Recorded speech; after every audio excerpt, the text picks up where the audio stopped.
ሰላም አለይኩም ወራህመቱላሂ ወበረካቱ። ወደ ተመልካቾቼ እንዴት ናችሁልኝ? ከኔ ጋር ለውላችሁ አልሐምዱሊላህ። ውዶችዬ ዛሬም በአዲስ ቪዲዮ ተመልሼ መጥቻለሁ። እናንተ ብቻ እስከ መጨረሻ ተከታተሉ። ሀሳብ አስተያየት ካለ በኮሜንት ላይ አስቀምጡልኝ። ላይክ፣ ሼር፣ ሰብስክራይብ እያደረጋችሁ አበረታቱኝ ውዶቼ። ዛሬ ይዤላችሁ የመጣሁት የካሮት ኬክ አሰራር ነው።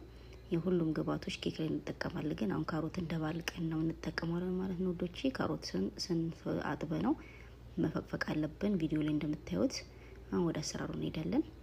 4 እንቁላል ያስፈልገናል።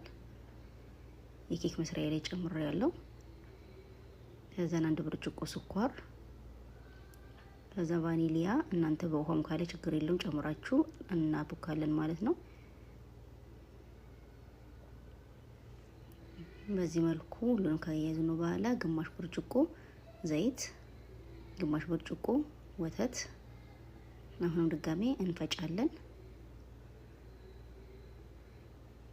እዚህ ጋር ጀዘነንድ ግማሽ ማድረም ሩብ ነው የምትጨምሩት።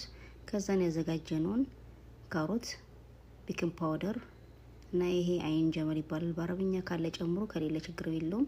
2 ብርጭቆ ፍርኖ ዱቄት፣ ደርሲን ፓውደር አንድ ላይ ጨምረን እናቦካለን። በጣም ቀላል ነው እንዳይጓጉልባችሁ። ከዛ መስሪያችንን እናዘጋጃለን። መስሪያችንን ትንሽ ዘይት ጨምረን ታደረስን በኋላ እየሰራነውን ሊጥ ማገልበጥ ማለት ነው ዶቺ። ከዛም ፍሩን ውስጥ ጨምሬ ያለው ከስር ልኩሻለሁ። እዚህ ጋር ሶስ ነው የምዘጋጀው። ጅብን ኬሪ ኒስትላ አንድ ላይ አርግቼ ሶስ እሰራለሁ። እኔ የሁሉ ጊዜም ሶስ ምሰራው እንደዛ ነው።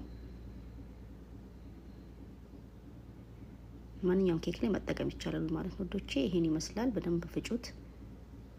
ከዛ ነው ኬኬም ደርሶልኝ አውጥቼዋለሁ። ያው ኬኩ ላይ እያረኩት ነው። ከዛን ከላይ ማስዋቢያ የተጠቀምኩት ደርሲን ነው። የዛሬ ቪዲዮ ይሄን ይመስላል። ስለተከታተላችሁኝ አመሰግናለሁ።